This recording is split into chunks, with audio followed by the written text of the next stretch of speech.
Well, it's good to be in Atlanta.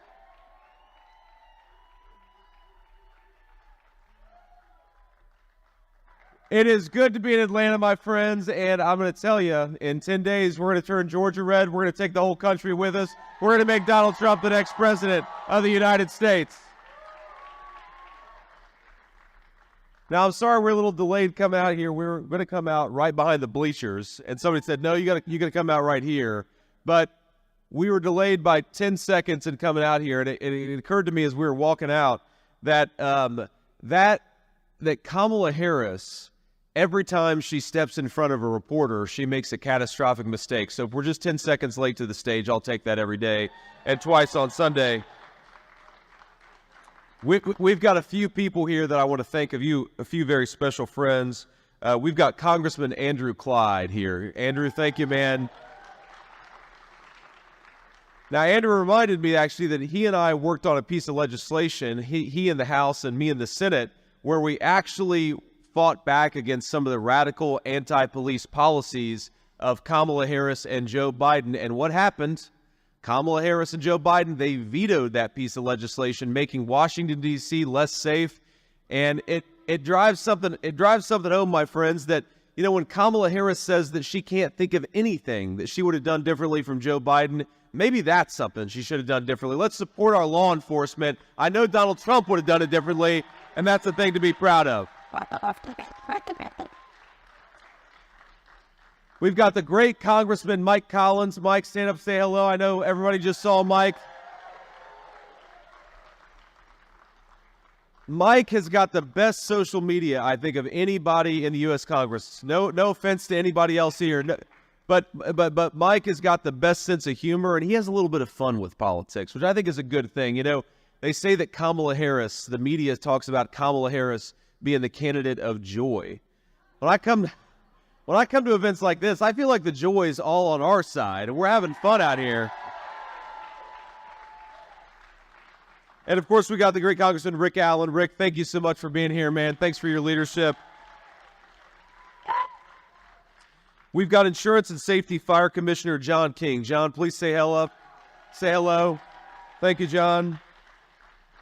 And, of course, we've got the legendary Alveda King. Where is she? There. God bless you, man. Thank you. Now, when you take a photograph with Miss King, she says right before the click goes, she says Jesus, and I love that because that puts a smile on my face, and it also reminds me, Miss King, that we're engaged in the most important work, and I think it's fundamentally to make this country friendly to people of faith, to respect people's religious liberties. But I think the great Christian command for politics is that we pursue the common good. And how can you pursue the common good with a broken leader like Kamala Harris? We're going to get Donald J. Trump back in the White House, and that's what we're going to do.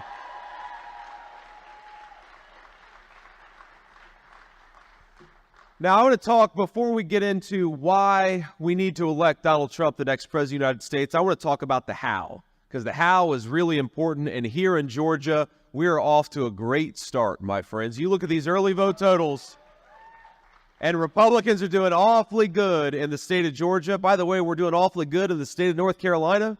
We're doing awfully good in the state of Nevada.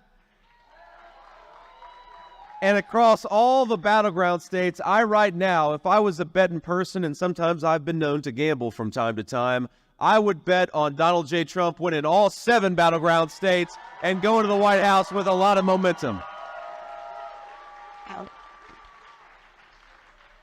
But here's the thing. I'm going to make 3 requests of you before we talk about why it's so important to change the leadership in this country. I want to make 3 requests of you, and this is the most important thing. Number 1, I want every single person in this room, all of you out in front of me and all of you behind me, I want you to go out there and vote 10 times.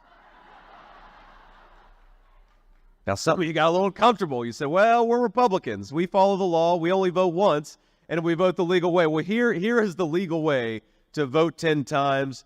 Take yourself to the polls and take 9 of your friends and family with you. We got to do that. I want you to make that commitment because we're talking about states that could be decided by thousands or even hundreds of votes. In other words, if every single person gets out and votes 10 times, that could be the difference between President Donald J. Trump and President Kamala Harris. None of us wants that nightmare over the next 4 years, so please get your friends and family to the polls. And while we're on the topic, to be clear to our media folks in the back, and we'll take some questions afterwards, I was encouraging them to take their friends and family to the polls. We don't want an Atlanta Journal-Constitution headline tomorrow. J.D. Vance comes to Atlanta and encourages voter fraud. We're talking about voting legally 10 times the right way, so please go and do that. I'm going to make a second request of you. Second request is whether now or at some point during the program, take out your phone, take a photo of either yourself, take a photo of me standing on the stage, post it to social media, and talk about why you are going to make Donald J. Trump the next president of the United States. Because we're never going to have Kamala Harris or the corporate media on our side. We're never going to have them telling the truth about President Trump's successful record in office. But you know who can tell the truth? We can. So let's do that over the next 10 days. Let's talk about why Donald J. Trump was a good president, and he will be so again. The third and final request is we want everybody to go to this website that we built called swampthevoteusa.com. And I'm going to repeat it, swampthevoteusa.com. We got 10 days to go. What you can do on that website is you can look at your polling location, you can check your registration, you can figure out how to get involved in our great voter turnout efforts. swampthevoteusa.com. As President Trump always says, look, it is what it is. We may not like election season over election day, but it is what it is. And we've got to use every method that we can to get out there and vote. Whether that's vote by mail, whether that's early voting, whether that's voting on election day, make sure you get out there and make your voice heard. If everybody gets out there and votes, we're going to swamp the vote. We're going to prevent Democrat shenanigans, and we're going to make Donald Trump the next president of the United States.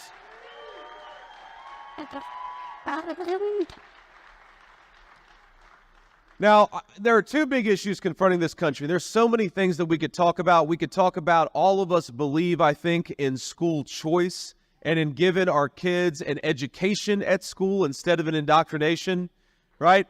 We all believe in religious liberty, protecting the rights of Christians, Jews, and everybody else to practice their faith as they see fit. We don't want Kamala Harris telling people of faith how to live their lives. We want people of faith making their communities stronger by living their faith as they see fit. That is the guarantee of the First Amendment.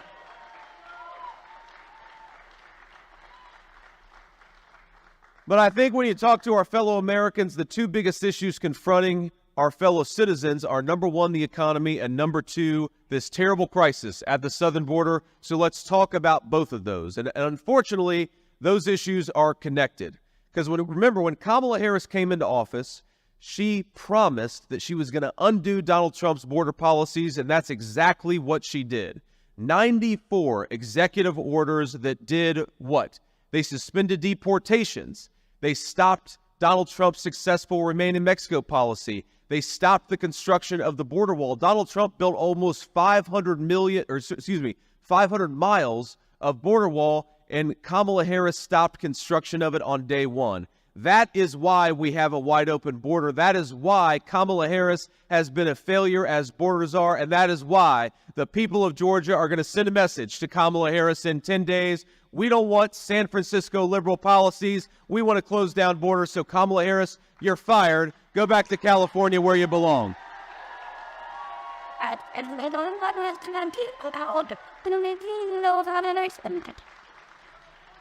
And we got to talk about the unbelievable human cost of that wide open border. I was a few weeks ago in Valdosta, Georgia. Of course, a great community in southern Georgia, community that was hit pretty hard, of course, by Hurricane Helene. So spare prayer for the people in Valdosta who are still rebuilding. But when I was there, it was actually before the hurricane hit. And I saw something that has stayed with me for a very long time on the campaign trail. I think about it multiple times a day. Because the sheriffs there, they took me into what's called the interdiction room. Now, this is where they collect all of the drugs and the contraband that they've gotten, a lot of it from the Mexican drug cartels. And, Valdosta sits there at the intersection of I-10 and I-75, so it's become a major thoroughfare for the Mexican drug cartels who are bringing illegal guns and illegal drugs into our country. Now, in that interdiction room, I saw something that really shocked me because you've got, bags of marijuana, you've got pills, you've got meth, you've got, refined THC, you've got fentanyl, of course, and then I see something that looks out of place. It's a box of candy, like Nerds Sour Patch candies. And I say to the sheriff, I say, what's going on there? That doesn't look like candy, or that doesn't look like illegal drugs to me. And he says, well, the cartels have figured out that if they disguise that candy, if they disguise that drugs as candy, then they're going to make it easier to get it into our country and to poison our citizens with it. And then, of course, I thought, as the father of a 7-year-old, a 4-year-old, and a 2-year-old, that eventually a packet of Nerds or Sour Patch candies is going to end up on an American playground, and an American child is going to open up a packet of candy and pay for it with their lives. This is disgraceful, my friends, and it's going to stop when Donald J. Trump is back in the White House.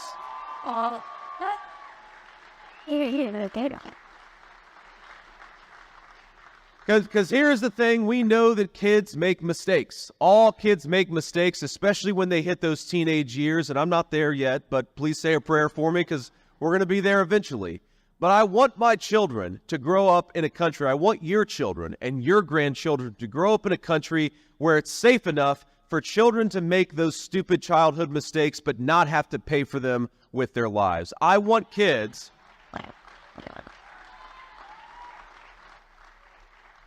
I want kids to learn from those mistakes. I want kids to get a lecture from their parents, maybe get grounded. I don't want them to die from innocent childhood errors because Kamala Harris refuses to do her job.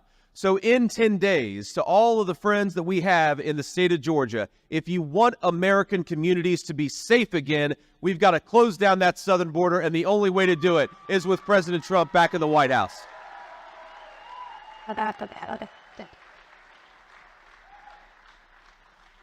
Now, there are so many issues that flow from that wide open southern border. And think about this. Think about the unbelievable number. I believe it's thousands upon thousands of children who are in Georgia public schools who are the children of illegal aliens. And look, I don't begrudge those children. I certainly don't begrudge anybody for wanting to come to this country for a better life. But number one, you got to do it the proper way. You got to come through the proper channels. And number two, when you flood our public schools with kids who don't even speak English, what does that do to the education of the children of American citizens? It makes their education worse. What does it do to hospital wait times when you bring in millions upon millions of illegal aliens? We know the answer. Emergency room wait times are up in Georgia. They're up all over the country because we got millions of people who don't have the legal right to be here. And what does it do to housing prices when you've got 25 million illegal aliens who are buying homes, who are living in homes that ought by right go to American citizens? So I'm asked all the time, what is the Donald Trump plan to bring down housing costs? And there's a lot of things that we can do. But number one, and most importantly, is we got to ensure that American homes go to American citizens. And that's only going to happen with Donald J. Trump back in the White House.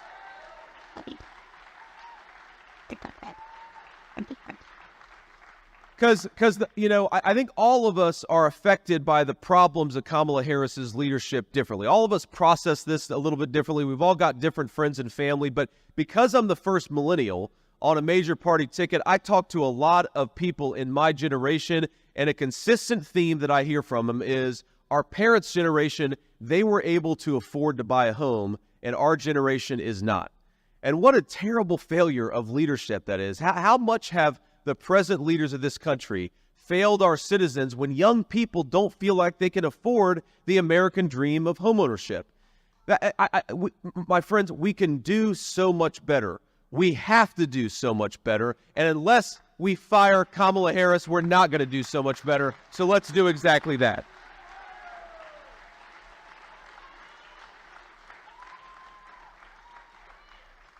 Now, that leads us into another issue, of course, because we got to, of course, most importantly, we got to make sure that American homes go to American citizens, but we also have to build more houses to begin with. And we're not going to build more homes unless we stop the ridiculous Kamala Harris regulations that have made it harder to build, made it harder to do business, and made it harder to develop energy in the United States of America. So the most important method, the most important way that President Trump is going to lower prices for American citizens, it's very simple. Drill, baby, drill. We got to open up American energy. Because think about this, when you make the price of energy more expensive, when you say, for example, make a truck driver pay 45% more for diesel fuel, then the groceries that truck driver is delivering to the grocery store, they get more expensive. When the guy who's delivering lumber to the construction site is paying 40% more for gasoline, then of course all of us are paying more for what that job site is building. We got to get back to common sense energy policies, and I think it's worthwhile to compare and contrast not just the economic record, but also the economic agenda of Kamala Harris and Donald Trump. Kamala Harris wants us to buy oil and gas from tin-pot dictators all over the world. Donald Trump wants us to buy oil and gas from our own people because we got plenty of it in the United States of America. Let's get it out of the ground and create prosperity in the process. Kamala Harris wants to raise taxes on American workers and reward companies that ship American jobs overseas. And I've never seen a politician in my life, even the politicians who want to raise your taxes, they'll lie about it and say they want to cut your taxes during the campaign. Kamala Harris is going out there bragging about raising taxes by $2,600 per family on Georgia residents. I've never seen anything like it. Now, Donald Trump, of course, not only does he want to cut your taxes, he already did. He cut your taxes when he was in office, and he's going to do it more. But if Kamala Harris wants to raise your taxes and reward companies that ship jobs overseas, Donald Trump thinks that gets it exactly upside down. When President Trump is back in the office, we're going to cut your taxes and we're going to penalize companies that ship American jobs overseas, not give them tax breaks. Kamala Harris, of course, wants to open the border, and Donald Trump already shut down the border, and when he's president in just a couple of months, he's going to shut it down again.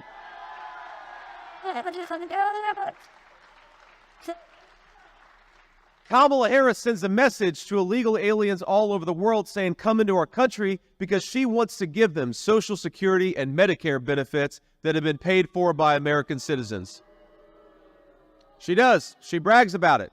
Donald Trump's approach to preserving Social Security and Medicare is to ensure that it goes to the American people who have paid into it, not to people who don't have the right to be in our country. And while Kamala Harris is rolling out the red carpet for people who have no legal right to be in this country, giving them benefits paid for by American taxpayers, five-star hotel rooms paid for by American taxpayers, you know what Donald Trump's message is to illegal aliens all over the world? Pack your bags, stop coming to this country, and if you are in this country in 4 months, we're sending you back home.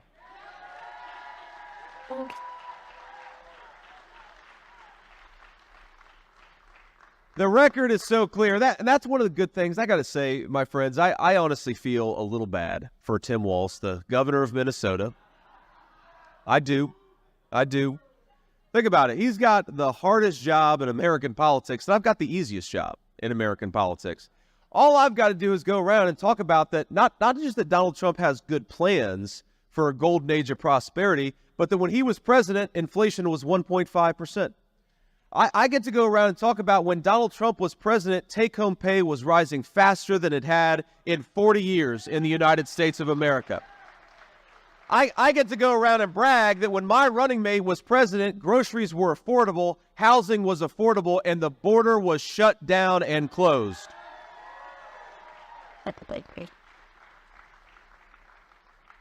But Tim Walz has got to talk somehow about how Kamala Harris is going to solve the very problems that she created.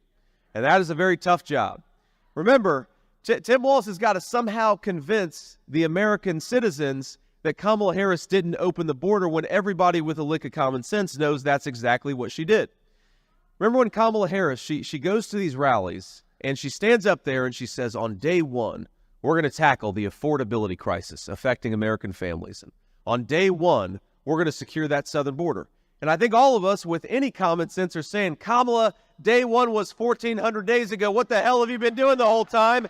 Get to work. Do your job.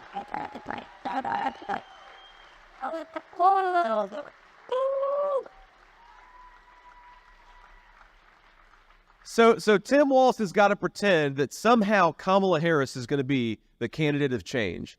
That somehow the candidate who has been the sitting vice president for the last 3.5 years is going to be doing something different over the next 4 years that she hasn't already done. Tim Walz has got to convince the American people that the very affordability crisis that exploded under Kamala Harris's leadership is somehow going to get better if we give her a promotion. So I think we ought to spare a prayer for Tim Walz because the American people know the truth about Kamala Harris. She's not the candidate of change. Kamala Harris is the candidate of unaffordable groceries. She's the candidate of higher housing prices. Kamala Harris is the candidate of more of the broken leadership of Washington, D.C., and the state of Georgia is going to have nothing to do with it.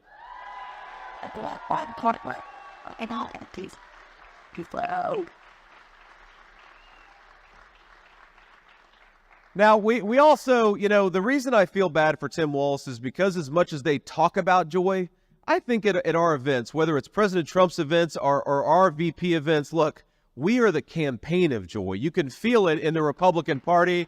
You can feel it for independents and Democrats that are supporting the president because I think that all of us can feel, one, that we're winning, but most importantly, that we're about to fire Joe Biden and Kamala Harris and put a president who actually cares about the American people back in the White House. But, the other reason I'm feeling especially joyful is because, again, here I am. You maybe didn't expect me to be so bipartisan today, but I said something nice about Tim Walz, and let me say something nice about Kamala Harris. I think that every time she does an interview, we gain about 100,000 votes. And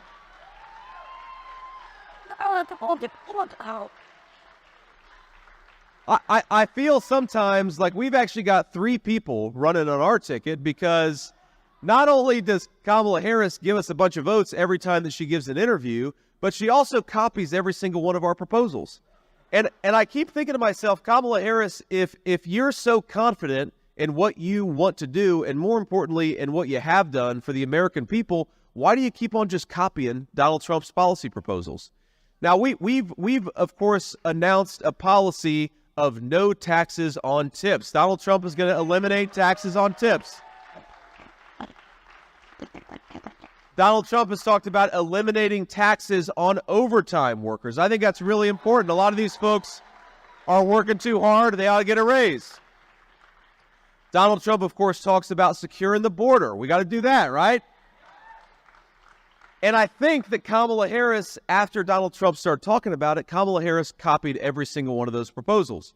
And I was talking to the president a few weeks ago about this. I said, sir, I actually think I figured it out.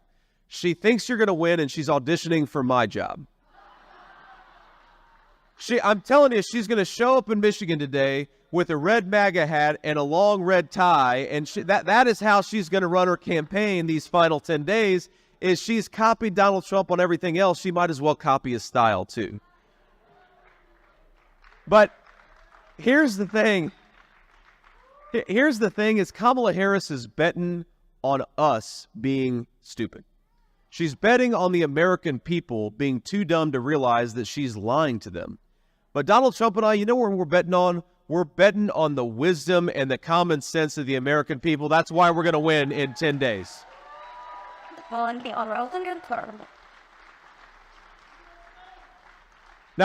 we got to remember, of course, that Kamala's entire campaign argument is that she is somehow going to fix the problems that she's been creating for the last 3.5 years. But she does an interview with The View a couple weeks ago. Did you see this interview with The View?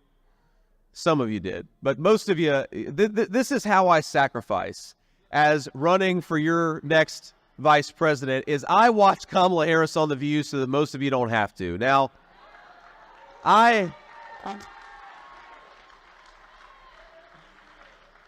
I don't recommend it because I think you lose about 20 IQ points every time you do. But in this interview, they asked her, Kamala Harris, would you have done anything different from how Joe Biden did it over the last 4 years? And again, her whole argument is, yes, she's going to be different. But in that moment with the softball interview, Kamala Harris says nothing comes to mind. Now, in defense of Kamala Harris, maybe that should be the slogan of the whole campaign. Nothing comes to mind. But And here Mike liked that one. But the thing is, I think that it reveals to the people of Georgia, on a serious note, that she is not the candidate of change. Kamala Harris is the candidate of more of the same. Kamala Harris is the candidate of unaffordable groceries. Kamala Harris is the candidate of higher housing prices. Donald Trump is the candidate of making the American dream affordable again. We got to get him there. Let's fight to get Donald Trump back in the White House.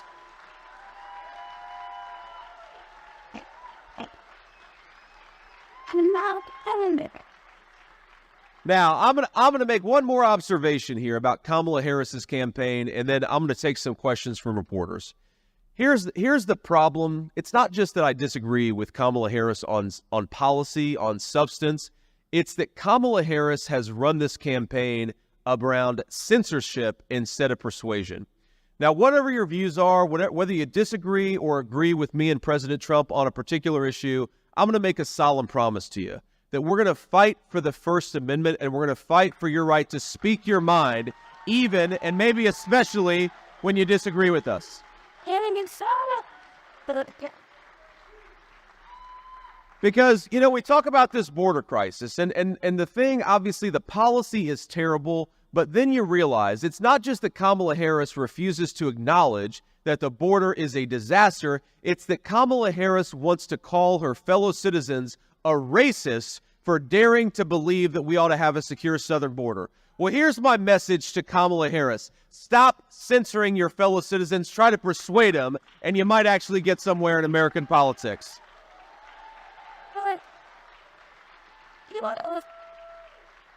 Stop telling people that they're racist because they want their children to go to schools with kids who speak the English language. Stop telling American citizens that they're bad people because they don't want fentanyl flooding their communities. Stop telling the American people they don't deserve to have smaller hospital wait times. Stop telling the American people that they're bad for wanting a secure southern border. You're not a bad person. We're not bad people for wanting security in our own neighborhoods. Kamala Harris is a bad person for doing this to the country to begin with.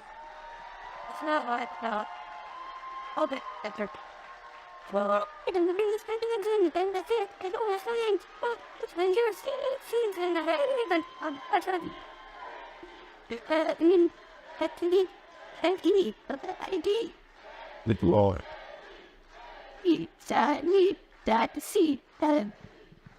And on that note, let's go ahead and take some questions from hopefully some local reporters and then the national folks if we've got time.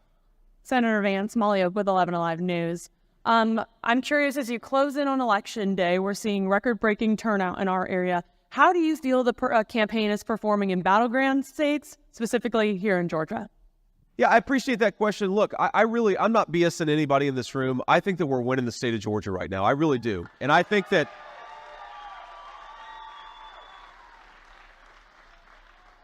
and honestly, my biggest concern is complacency down the stretch. Because if the election were held tomorrow, I'm 100% confident Donald Trump is the next president of the United States. And that's a very good thing.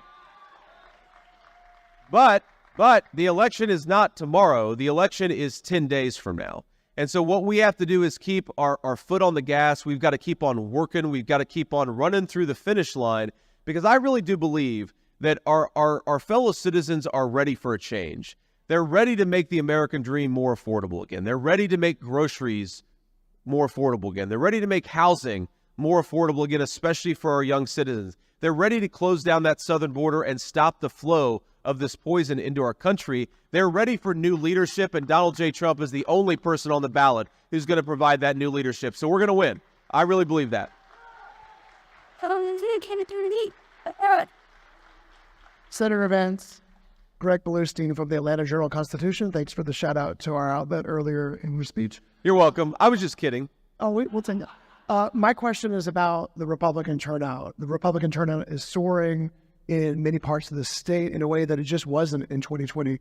What do you think took it so long for Republican voters to embrace early turnout, early voting in states like Georgia? You know, I think there are a few things, right? I think first of all, look, leadership matters. And I think that a lot of Republicans have faith in the leadership of the Republican Party in 2024 that they maybe didn't. I'm talking about the RNC, that they didn't 4 years ago. And I think that if you look at what the RNC has done on election integrity, when you look at this, for example, the state of Georgia has passed laws about voter ID and signature verification.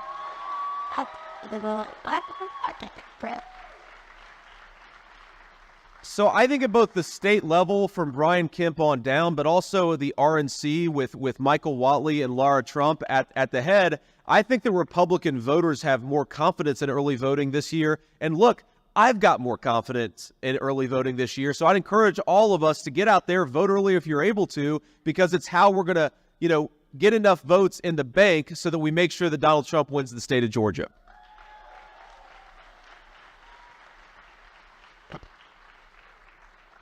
So look, I feel good about early voting. I feel good about where we are in election integrity, and I think it sends an important message. You know, there's of course, after 2020, there was this big debate about the 2020 election, and what I never understood is whether you agreed with me and President Trump about some of the criticisms that we made 4 years ago, why not try to make American elections more secure, right? Why not do... If the American people are telling you they're worried about election integrity, why not do voter ID? Why not do signature matching for mail-in ballots? Why not make it harder for illegal aliens to vote? And, people, some of my Democratic friends will say, well, we don't think there are that many illegal aliens voting. Well, then why not make it even harder, right? The proper number of illegal aliens voting in American elections is 0. So let's get it to 0. So I actually think Georgia has set a really good standard, and I think every single state in the union ought to have voter ID, and that's how you give people confidence in our elections. And I think if people followed suit and did what Georgia has done, we'd have much better elections, and we'd all have more confidence in it. And both of those things are important. Next question.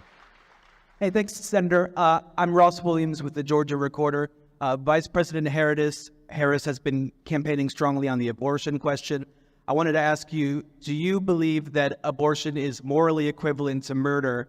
And if so, how do you justify leaving it up to states to decide?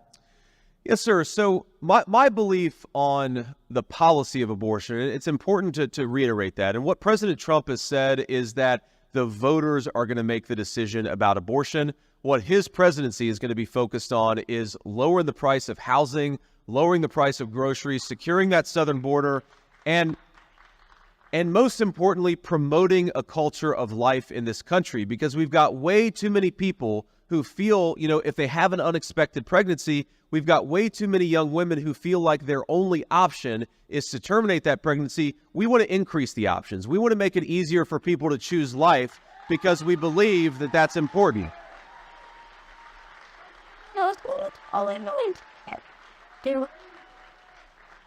Now, you asked me about my personal views. Look, my personal views are that it is important to save as many vulnerable lives as possible. That's my view. And I think the best way for us, because I recognize that there are people who are pro-choice, there are people who are pro-life, there are people who are pro-life in some circumstances, but pro-choice in others. The way for us to have a real conversation as a nation is to let the voters make these decisions, which is why Donald Trump believes in the policy that he does. Thank you.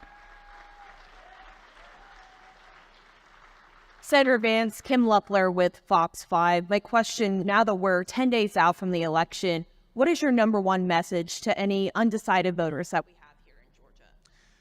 I think our number one message, very simply, is that when Donald Trump was president, we had peace, we had prosperity, we had affordable groceries and affordable housing. Kamala Harris has been the vice president for the last 3.5 years. We have unaffordable groceries, we have a world at chaos, and we have a wide open southern border. So let's just compare the records of these two candidates. You don't have to agree with everything that I say or with everything that President Trump says, but who can disagree that we had rising take-home pay and a secure southern border? Wouldn't we all like to get back to that? But the only way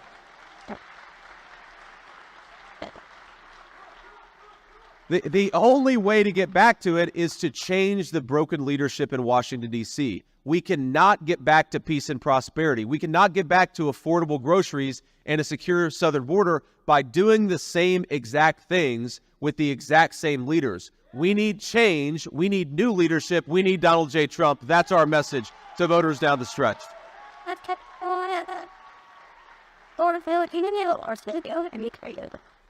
Next question.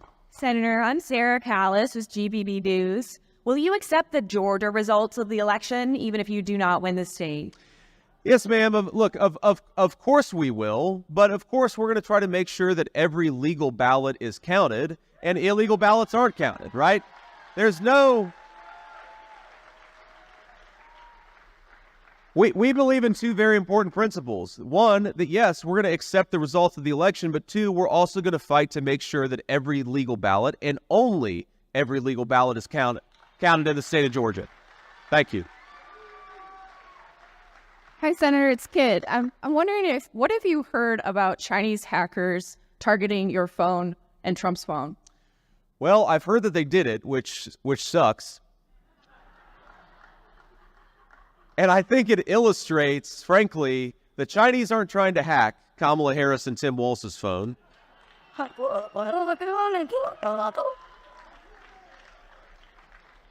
think, frankly, they'd probably find some pretty weird stuff if they hacked into Kamala Harris and Tim Walz's phone. But that's just a guess. That's not a factual statement. That's merely one man's opinion, to be clear, Kit. But I think that what it shows is that the Chinese recognize that Kamala Harris provides weak leadership and Donald Trump provides strong leadership. So they're trying to do everything they can to prevent Trump from getting back in the White House. Hi, Senator. This is Hannah Demasay with ABC News. My question for you is, do you have any reaction to the Wall Street Journal report about Elon Musk and Russian President Vladimir Putin being in contact since October 2022? And do you have any concerns about the national security aspect of it? Yeah, so I have two responses to it. So first of all, Elon is a friend, and obviously he's a big supporter of the president and of mine. We're grateful for his support, but I'm not a spokesperson, right? So I'm not going to stand up here and try to pretend that I know everything that Elon Musk has ever done. But the second thing that occurs to me about this is it's almost like the Democrats are running the exact same playbook from 2016, but with different names and different times.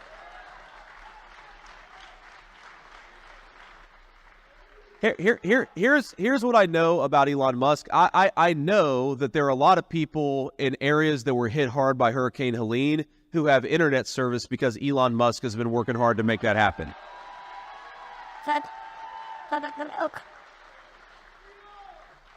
I know that Elon Musk represents something that really matters to me about the next generation of American entrepreneurship.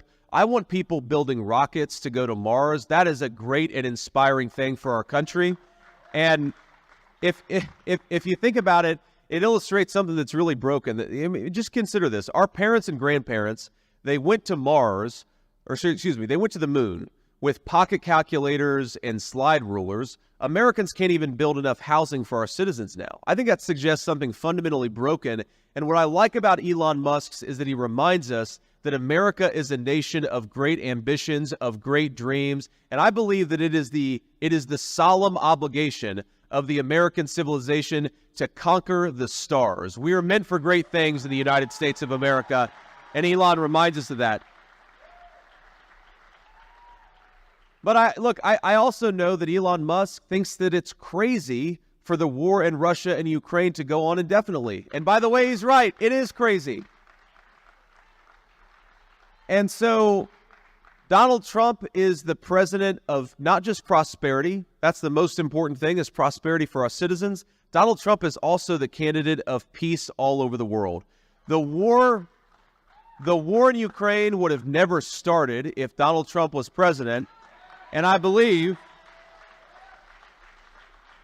and I really do believe, there is only one person who's running for president, one person maybe in American politics who could actually bring peace to Russia and Ukraine, and his name is Donald Trump. So please, let's get out there and make him president.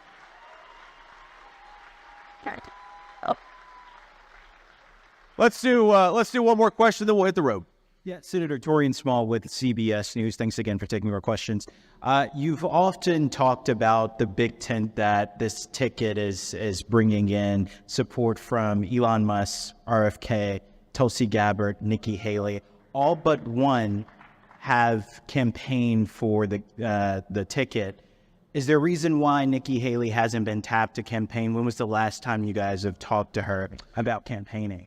Well, look, first of all, we're thrilled to have Nikki Haley's support, and I'd love to go around and campaign with Nikki Haley, and maybe that'll happen. I mean, sometimes these things are just a consequence of scheduling. You've got to put multiple people in multiple places. So I don't know the answer for why she hasn't been out on the trail, but she's endorsed us. She spoke on behalf of Donald Trump at the RNC, and you're right that we've got Bobby Kennedy, Nikki Haley, Brian Kemp, Tulsi Gabbard. We're the party of common sense from the right and the left.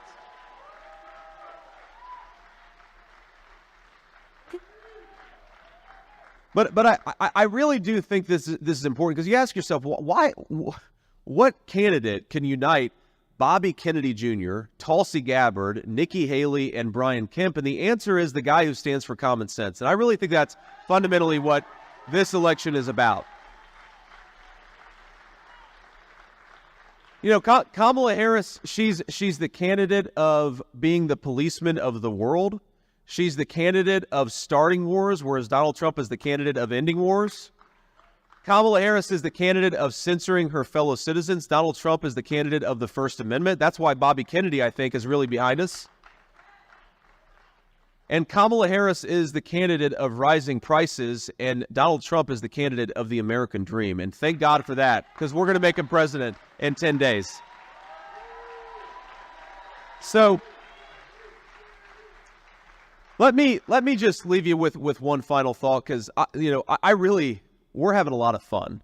And I had fun here today, and I hope you did too, but we're having fun in the service of giving the American people better leadership. We're running this campaign. We're fighting for the American people to have better leadership, because as much as I'm looking forward to November the 5th, and trust me, probably more than any person in this room, I'm looking forward to beating Kamala Harris and the Democrats on November the 5th.